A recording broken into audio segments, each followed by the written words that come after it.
ये दाग दाग उजाला, ये शब गुजीदा सहर, वो इंतजार था जिसका, ये वो सहर तो नहीं। बाबरी मस्जिद राम जन्मभूमि के कई दहाकों पुराने केस में सुप्रीम कोर्ट का फैसला आ गया। इस फैसले का क्या मतलब है, इससे कौन मुतमईन है और कौन नहीं है, इस खबर के तमाम पहलुओं की बात करेंगे। सबसे पहले मैं हूं शजीउल्लाह फिरासत, आप देख रहे हैं नेशनल और इंटरनेशनल न्यूज पर मुश्तमिल 4 टीवी का खुसूसी खबरनामा। दुनिया भर से यही खबरें आपकी नजर से। सबसे पहले हेडलाइन।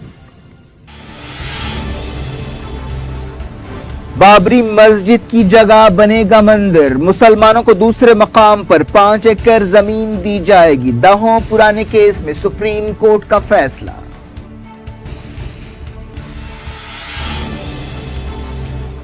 जन्मभूमि के अकीदे पर कोई इख्तिलाफ नहीं, हिंदुओं ने केस साबित कर दिया। सुन्नी वक्फ बोर्ड नाकाम, अदालत के रिमार्क।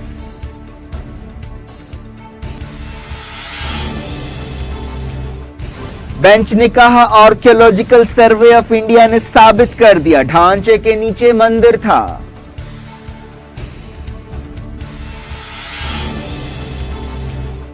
हुकूमत मंदिर की तामीर के लिए 3 महीनों में जमीन ट्रस्ट के हवाले करे, 5 जजों का इत्तेफाकी फैसला।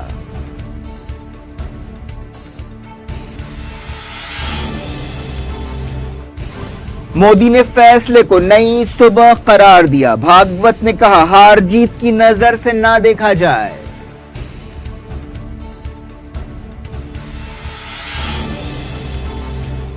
मुस्लिम personal law board review petition दाखिल करने पर गौर कर रहा है। वर्किंग कमेटी की जल्द मीटिंग होगी।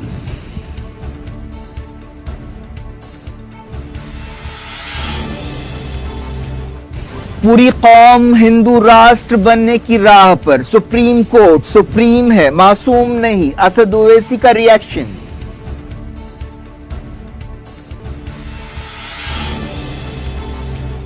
करतारपुर कॉरिडोर खोल दिया गया, इमरान खान ने कहा मुसलमान इबादतगाहों की अहमियत समझते हैं।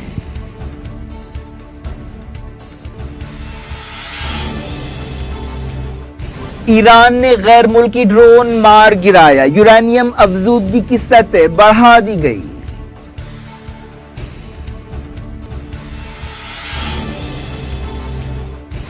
इराकी फौज ने कई अहम पुलों से एहतजाजियों को हटा दिया।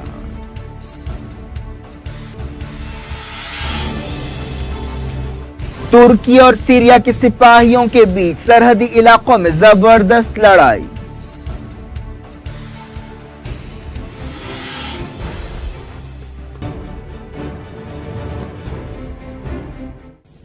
हेडलाइंस आपने देखी, अब खबरों की तफसील। सबसे पहले बात बाबरी मस्जिद राम जन्मभूमि केस के फैसले की। अयोध्या में जिस जगह बाबरी मस्जिद थी वहां पर अब राम मंदिर बनेगा। सुप्रीम कोर्ट ने इस सिलसिले में अपना फैसला सुना दिया है, जिसका लंबे अरसे से इंतजार किया जा रहा था। इस फैसले के मुताबिक एक ट्रस्ट मुतनाज़ मकाम पर मंदिर की तामीर कराएगा। अदालत ने मरकजी हुकूमत को हिदायत दी कि अयोध्या में किसी दूसरे अहम मकाम पर नई मस्जिद बनाने के लिए सुन्नी वक्फ बोर्ड को 5 एकड़ जमीन दी जाए। 1 सदी से ज्यादा इस पुराने केस को हमेशा के लिए खत्म करने के लिए 5 जजों की बेंच ने इत्तेफाक राय से यह फैसला दिया। इस फैसले के मुताबिक बाबरी मस्जिद के मकाम पर 2.77 एकड़ की मुतनाज़ जमीन 3 महीनों के अंदर एक ट्रस्ट को दी जाएगी। बेंच ने रिमार्क किया कि हिंदुओं के इस अकीदे पर कोई इख्तिलाफ नहीं है कि गिराए गए ढांचे पर लॉर्ड राम पैदा हुए थे। Chief justice of India Ranjan Gogoi की क़यादत वाली बेंच ने 40 दिन तक मुसलसल सुनवाई के बाद यह फैसला सुनाया। सुप्रीम कोर्ट की तारीख में यह दूसरा सबसे लंबा केस है। जस्टिस गोगोई 17 नवंबर को रिटायर होने वाले हैं। इससे पहले उनकी क़यादत वाली बेंच ने यह अहम फैसला सुनाया। आने वाले कुछ दिनों में गोगोई की क़यादत वाली बेंच बाज़ दूसरे अहम केसों में भी फैसले सुनाने वाली है। बाबरी मस्जिद राम जन्मभूमि केस कई दहाकों से हिंदुस्तानी सियासत और हिंदुस्तानी समाज को मुतासिर कर रहा था। इस हसास केस का फैसला 1045 सफ़हात पर मुश्तमिल है। हिंदू जुनूनियों ने 6 दिसंबर 1992 को 16वीं सदी में बनाई गई बाबरी मस्जिद ढा दी थी। इस सिलसिले में किसी कानूनी उसूल की परवाह नहीं की गई थी। बाबरी मस्जिद गिराने का केस सुप्रीम कोर्ट में चल रहा है। इस केस में बीजेपी के सीनियर लीडर्स मुलजिम हैं, जिनमें LK आडवाणी, मुरली मनोहर जोशी जैसे लीडर्स भी शामिल हैं। उन पर साजिश के इल्जामात हैं। सुप्रीम कोर्ट की बेंच ने अयोध्या लैंड केस में जो फैसला सुनाया है, उसमें जस्टिस गोगोई के अलावा justice S.A. Bobde, justice DY Chandrachud, justice Ashok Bhushan और जस्टिस S.A. नजीर शामिल हैं। इस फैसले में कहा गया कि मुतनाज़ जमीन पर हक रामलला को दिया जाएगा। इस केस में रामलला की मूर्ति की तरफ से भी दरखास्त दाखिल की गई थी। इस फैसले से पहले पूरे मुल्क में सिक्योरिटी सख्त कर दी गई। फैसला बहुत ही ऐतिहासिक फैसला है, जो कि सामाजिक सद्भाव को बनाते हुए हिंदू पक्ष को विवादित ढांचा पूर्ण रूप से दे दिया गया है और मुस्लिमों के लिए 5 एकड़ प्लॉट अयोध्या के अंदर अन्यत्र देने की बात कही गई है। मैंने पहले भी कहा था कि यह एक ऐसा मामला है जिस मामले में अयोध्या एक्ट 1993 को माननीय सर्वोच्च न्यायालय इन्वोक कर सकती है। आज जजमेंट में 1993 की जो अयोध्या एक्ट है उसको इन्वोक करते हुए सेंट्रल गवर्नमेंट को सेक्शन 6 और 7 में यह आदेश दिया है कि आप एक स्कीम बनाए। उस स्कीम को बना करके जो रामलला को वो जो डिस्प्यूटेड है 2.77 एकड़ उनको दिया जाएगा और मुस्लिम पक्ष का जो सुन्नी वक्फ बोर्ड का जो सूटफोड़ था उसको भी अलाउ किया और ये कहा कि आप जो है 5 एकड़ लैंड अयोध्या के अंदर कहीं और सेंट्रल गवर्नमेंट को आदेशित किया है, राज्य सरकार को आदेशित किया है कि एक्वायर करके उनको दिया जाए मॉस्क बनाने के लिए और एसोसिएटेड जो भी उनकी एक्टिविटीज है उसको चलाने के लिए। RSS चीफ मोहन भागवत ने कहा कि इस फैसले को किसी की जीत या किसी की हार की नजर से नहीं देखना चाहिए। राम मंदिर की तामीर के लिए लंबे अरसे से बीजेपी लड़ाई लड़ती रही है। सुप्रीम कोर्ट ने 2010 के इलाहाबाद हाई कोर्ट के फैसले के खिलाफ 14 अपीलों की सुनवाई की। इलाहाबाद हाई कोर्ट ने इस जमीन को 3 फरीकों सुन्नी वक्फ बोर्ड, निर्मोही अखाड़े और रामलला में बांट दी थी। बेंच ने कहा कि हाईकोर्ट का यह फैसला गलत था, जमीन को 3 हिस्सों में नहीं बांटना चाहिए था। अदालत ने कहा कि रेवेन्यू रिकॉर्ड्स कहते हैं कि मुतनाज़ जमीन सरकारी जमीन है। आर्कियोलॉजिकल सर्वे ऑफ इंडिया ने यह बात साबित कर दी है कि गिराए गए ढांचे के नीचे मंदिर था और वो ढांचा इस्लामी ढांचा नहीं था। बेंच ने कहा कि इस मुल्क की तारीख और तहजीब के बारे में ये कहा जा सकता है कि वो सच की तलाश का मरकज है। रामलला के वकील CS वैद्यनाथन ने कहा कि यह एक मुतवाजन या बैलेंस फैसला है और यह अवाम की कामयाबी है।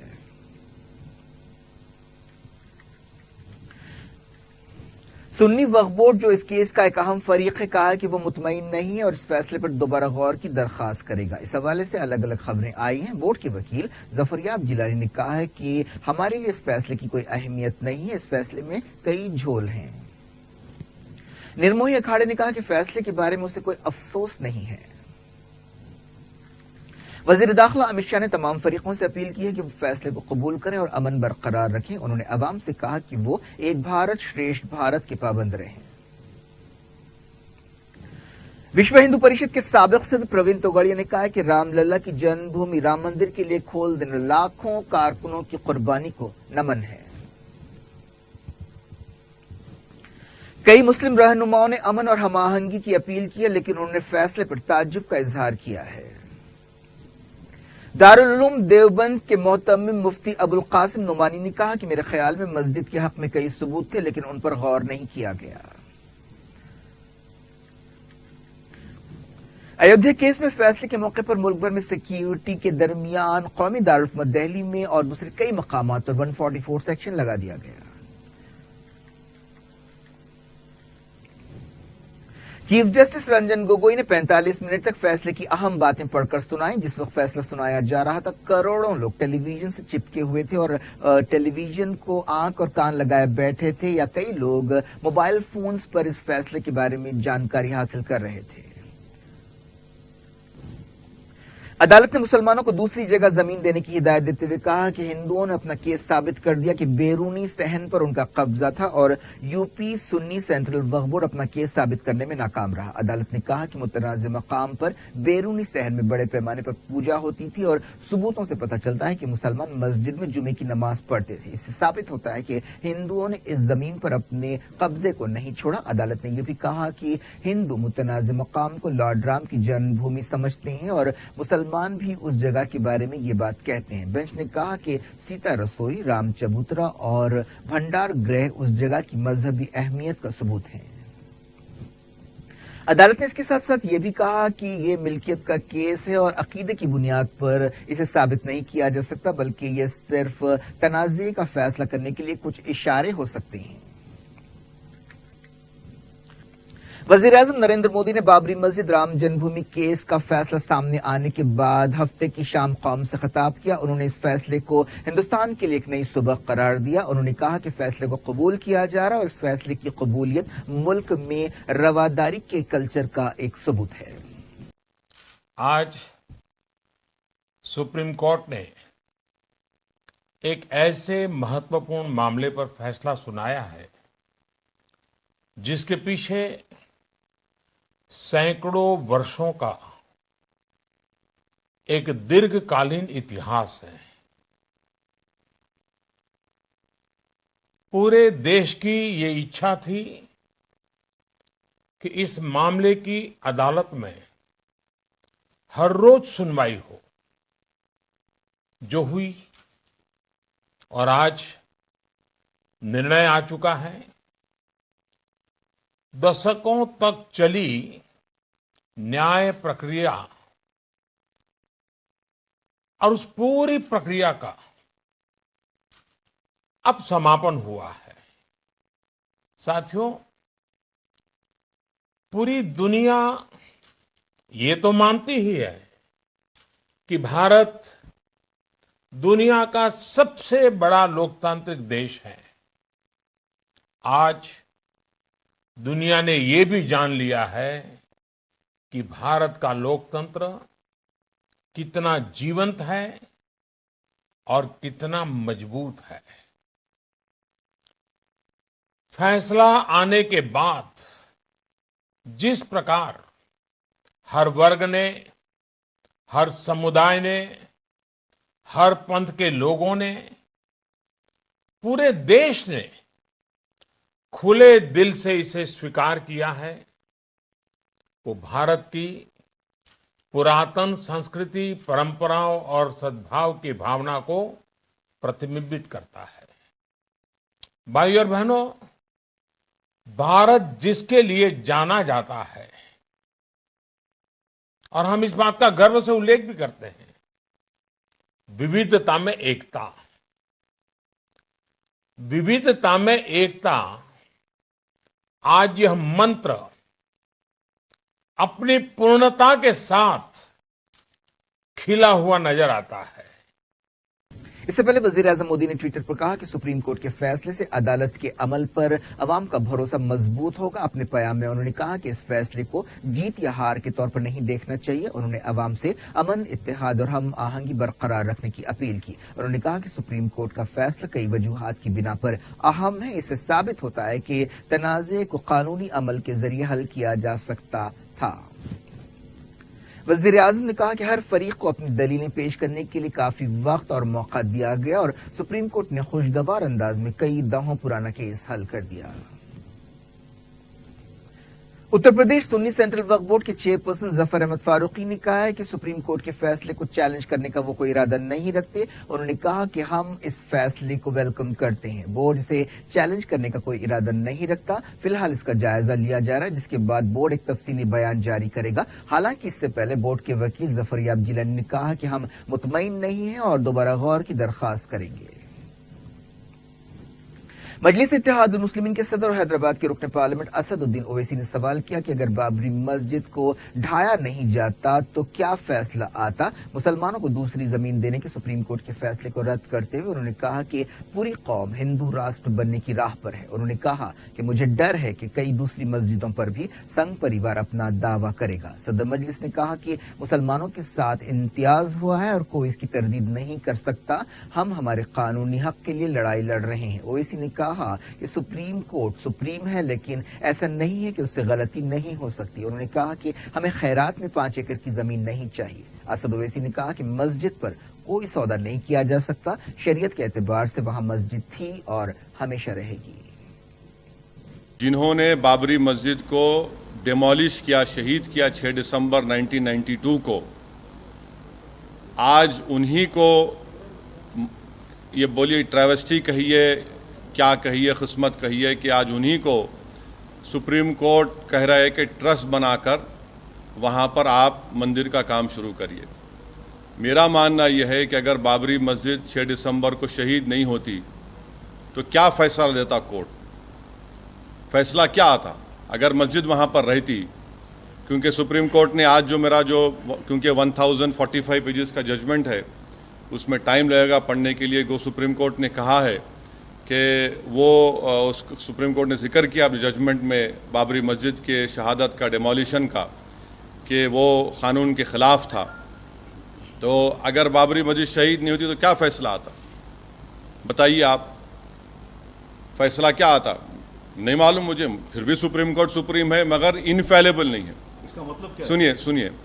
और 5 एकड़ ज़मीन का जो सुप्रीम कोर्ट ने फ़ैसला दिया है, देखिए हम मुसलमान जो है हिंदुस्तान के संविधान पे हमको अटूट भरोसा है। हम अपने एक लीगल राइट के लिए लड़ रहे थे। अगर मुसलमान यकीनन गरीब है, मुसलमान कमज़ोर है, मुसलमानों से डिस्क्रिमिनेशन हुआ है, इसको कोई डिनाई नहीं कर सकता। ये जिस तरह सुबह सूरज निकलता उस तरह से सच्चाई पर मुबन्नी है। मगर इन तमाम कमज़ोरियों के बावजूद भी हिंदुस्तान का मुसलमान इतना गुजरा गिरावा नहीं है कि वो 5 एकड़ ज़मीन अपने अल्लाह के घर की तामीर के लिए ज़मीन नहीं खरीद सकता उत्तर प्रदेश में। हम अपने एक लीगल हक़ के लिए लड़ रहे थे। हमको किसी से खैरात की ज़रूरत नहीं है 5 एकड़ ज़मीन की। हम मस्जिद बना सकते। अगर आज मैं रोड पे निकल के भीख मांगूँ लोगों से, हैदराबाद की आवाम से, तो यकीनन हैदराबाद की आवाम इस गुनाहगार की झोली में उतना पैसा डाल देगी कि मैं उत्तर प्रदेश में 5 एकड़ ज़मीन बना सकूंगा। हम अपने एक लीगल राइट के लिए लड़ रहे थे। हमको किसी से भीख की ज़रूरत नहीं है, जिसको अंग्रेज़ी में कहते हैं कि हमको पैट्रोनाइज करने की ज़रूरत नहीं है आपको। तो अब ये मुस्लिम पर्सनल लॉ बोर्ड क्या फ़ैसला लेगा, किस बात पर फैसला लेगा कि वो रिव्यू करेंगे नहीं करेंगे, वो 5 एकड़ की ज़मीन को कबूल करेंगे नहीं करेंगे।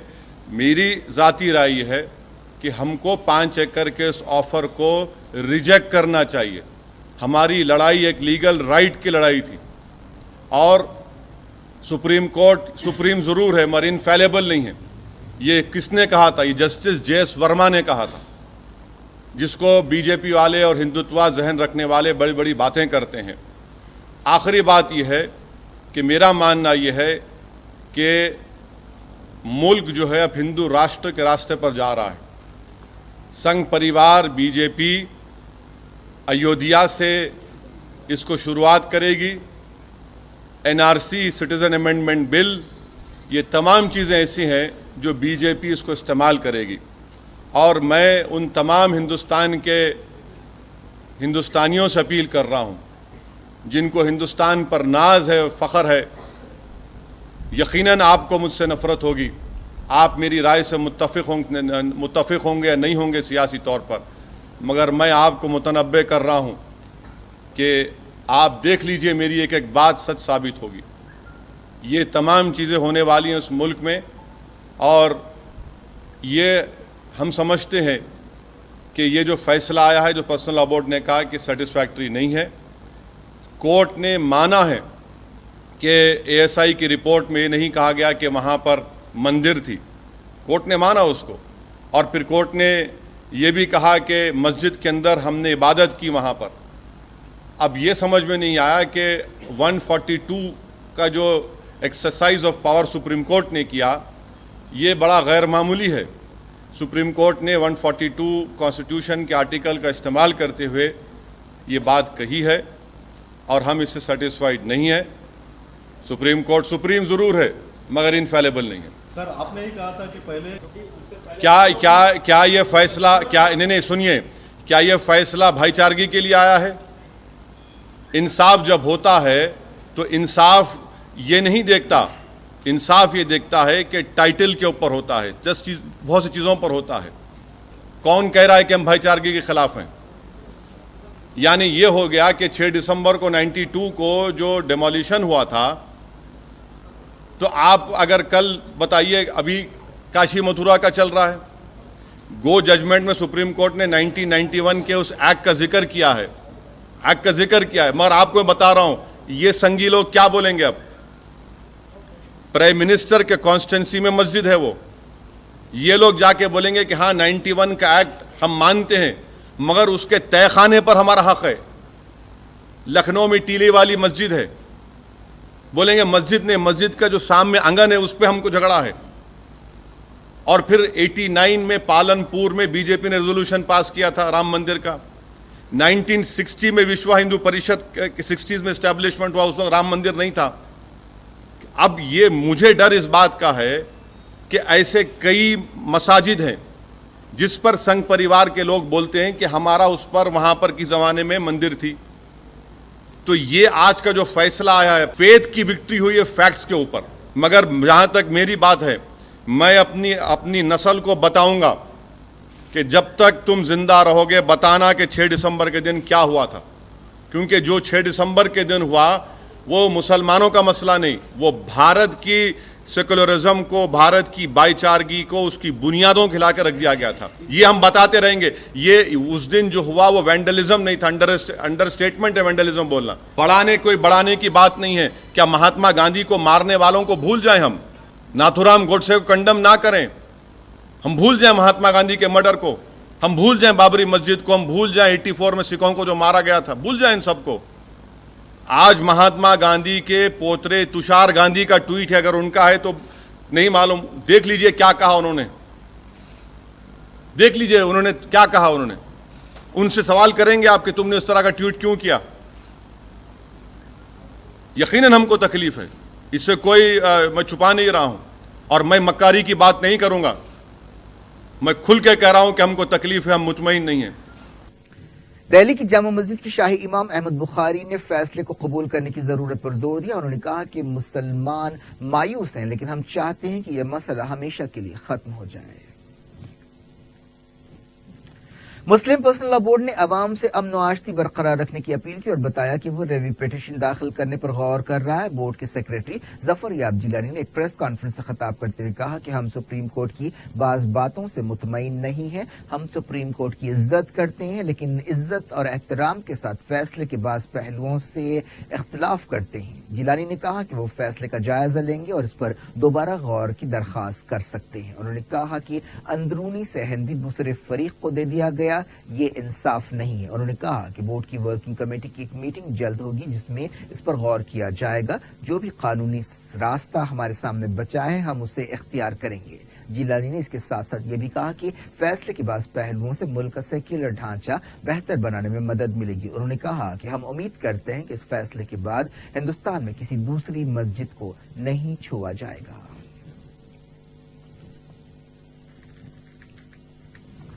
दुनिया भर से वक्त के छोटे से ब्रेक के बाद कुछ और खबरों के साथ आपकी खिदमत में दोबारा हाजिर होंगे। उम्मीद है ब्रेक के उस पार हमारा आपका रास्ता बना रहे।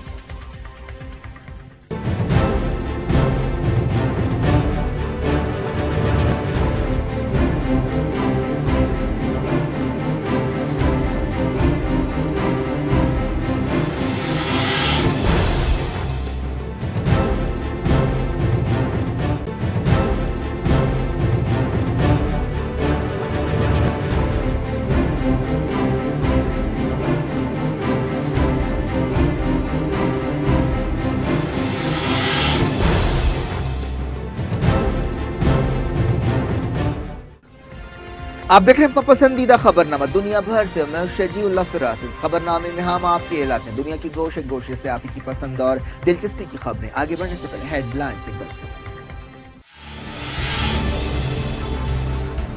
बाबरी मस्जिद की जगह बनेगा मंदिर, मुसलमानों को दूसरे मकाम पर 5 एकड़ जमीन दी जाएगी। दहों पुराने केस में सुप्रीम कोर्ट का फैसला।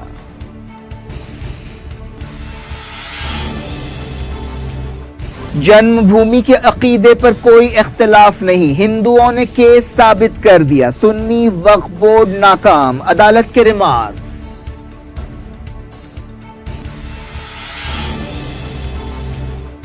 बेंच ने कहा आर्कियोलॉजिकल सर्वे ऑफ इंडिया ने साबित कर दिया ढांचे के नीचे मंदिर था।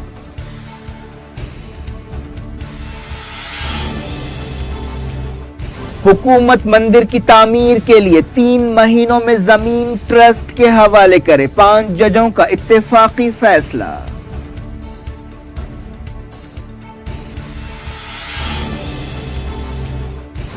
मोदी ने फैसले को नई सुबह करार दिया। भागवत ने कहा हार जीत की नजर से ना देखा जाए।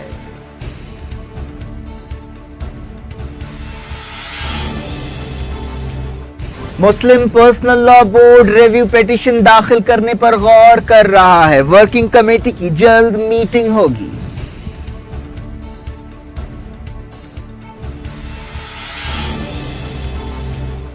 पूरी कौम हिंदू राष्ट्र बनने की राह पर, सुप्रीम कोर्ट सुप्रीम है, मासूम नहीं, असद ओवैसी का रिएक्शन।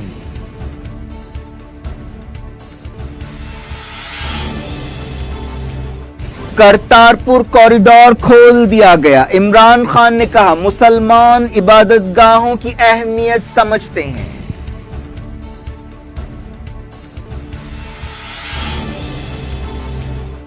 ईरान ने गैर मुल्की ड्रोन मार गिराया, यूरेनियम अफजूदगी की सतह बढ़ा दी गई।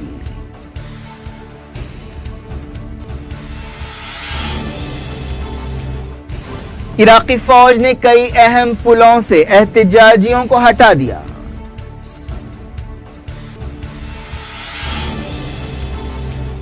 तुर्की और सीरिया के सिपाहियों के बीच सरहदी इलाकों में जबरदस्त लड़ाई।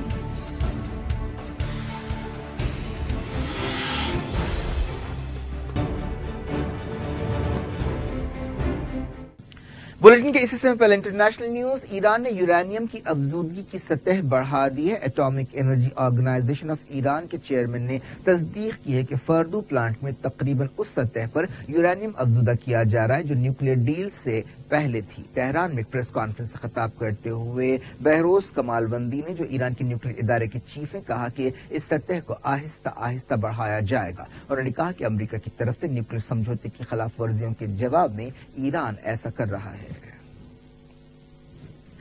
अमेरिका के secretary of state Mike Pompeo ने यूएन इंस्पेक्टर को न्यूक्लियर साइट पर आने की इजाजत न देने पर ईरान पर तनकीद की है। ईरान ने कहा है कि उसने एक ड्रोन को मार गिराया है और ये ड्रोन किसी बैरूनी मुल्क का था। इरना न्यूज एजेंसी ने यह खबर दी है। बताया गया कि ईरान के बंदरगाही शहर महाशहर में जुमे की सुबह इस ड्रोन को मार गिराया गया। खुजिस्तान सूबे के गवर्नर गुलाम रजा शरीयती ने बताया कि यकीनन ये बैरूनी मुल्क का ड्रोन था, उसका मलबा हासिल कर लिया गया है और उसकी जांच की जा रही है। उन्होंने कहा कि इस ड्रोन ने ईरान की हवाई सरहदों की खिलाफ वर्जी की थी। अमेरिका की फौज ने एक बयान जारी करते हुए कहा कि यह ड्रोन अमेरिका का नहीं था और अमेरिका के तमाम ड्रोन्स की गिनती कर ली गई है। अमेरिकी सेंट्रल कमांड ने ट्विटर पर कहा कि अमेरिका ड्रोन को मार गिराने की खबरों की तस्दीक नहीं करता। इराकी फौज ने बाज अहम पुलों से एहतजाजियों को हटा दिया है। इस कार्रवाई के दौरान सिक्योरिटी फोर्सेस और एहतजाजियों में झड़पें हुई। बगदाद के करीब रशीद स्ट्रीट पर सिक्योरिटी फोर्सेस ने आंसू गैस शेल्स का इस्तेमाल किया और एहतजाजियों का पीछा करते हुए उन्हें मुंतशिर कर दिया। सिक्योरिटी फोर्सेस ने दरियाए दजला पर वाक़ पुलों अल मशरफ, अल बरात और अल बस का कंट्रोल हासिल कर लिया। सीरिया के सरहदी इलाकों में सरकारी फौज और तुर्क सिपाहियों के दरमियान लड़ाई हो रही है। बताया गया कि रासुल एन टाउन के एक देहात में जमकर लड़ाई हो रही है। सरकारी न्यूज एजेंसी साना ने बताया कि तल अफा गांव में भारी हथियारों के साथ झड़पें हो रही हैं। तुर्की ने पिछले महीने कुर्द फाइटर्स को अपनी सरहदों से दूर करने के लिए नॉर्थ ईस्ट सीरिया में फौजी ऑपरेशन शुरू किया था। तुर्की के सदर तैयब एर्दोगान ने कहा कि जब तक कुर्द फाइटर्स इलाके से बाहर नहीं चले जाते, तुर्की का ऑपरेशन जारी रहेगा और हम वहां पर रहेंगे।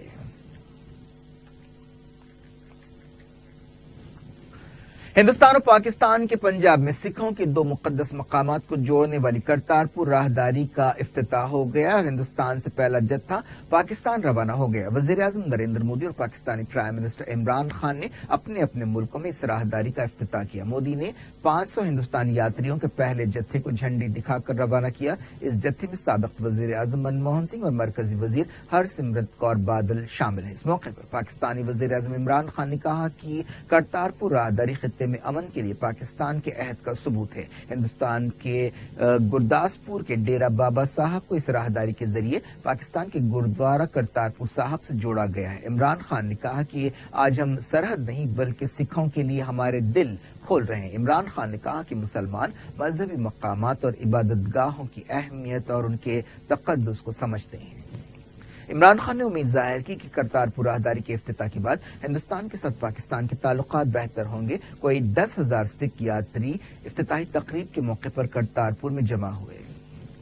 इस मौके पर वजीर-ए-आज़म इमरान खान ने साबिक वजीर-ए-आज़म मनमोहन सिंह से करतारपुर में मुलाकात की।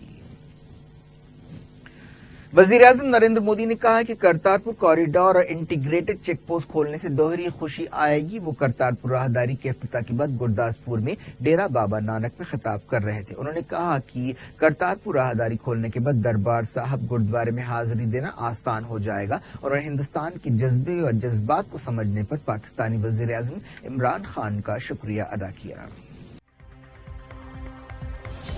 क्या कुछ हो रहा है आपकी दुनिया में? आखिर में हेडलाइंस दुनिया भर से एक बार फिर देखिए।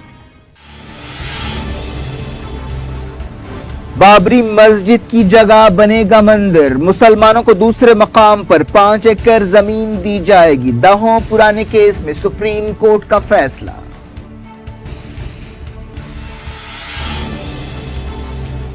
जन्मभूमि के अकीदे पर कोई इख्तिलाफ नहीं, हिंदुओं ने केस साबित कर दिया। सुन्नी वक्फ बोर्ड नाकाम, अदालत के रिमार्क।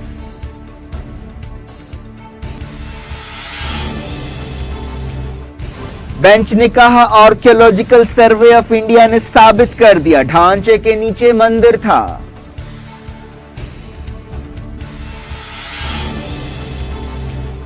हुकूमत मंदिर की तामीर के लिए 3 महीनों में जमीन ट्रस्ट के हवाले करे। 5 जजों का इत्तेफाकी फैसला।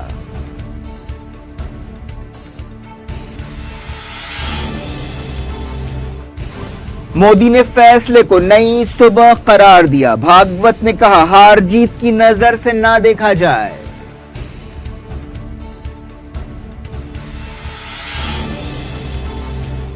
मुस्लिम personal law board review petition दाखिल करने पर गौर कर रहा है। वर्किंग कमेटी की जल्द मीटिंग होगी।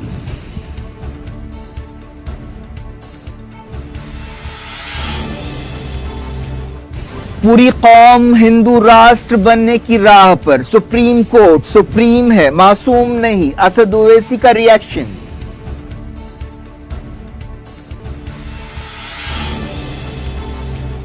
करतारपुर कॉरिडोर खोल दिया गया। इमरान खान ने कहा मुसलमान इबादतगाहों की अहमियत समझते हैं।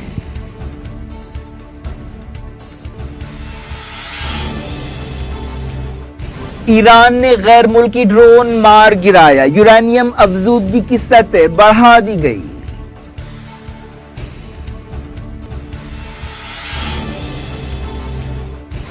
इराकी फौज ने कई अहम पुलों से एहतजाजियों को हटा दिया।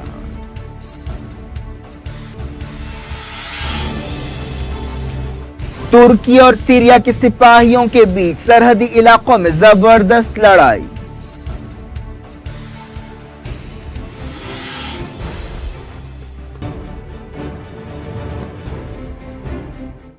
ये थी आज की खबरें। शजील अफरासत को दें इजाजत और अपना बेहद ख्याल रखें। अल्लाह हाफ़िज़।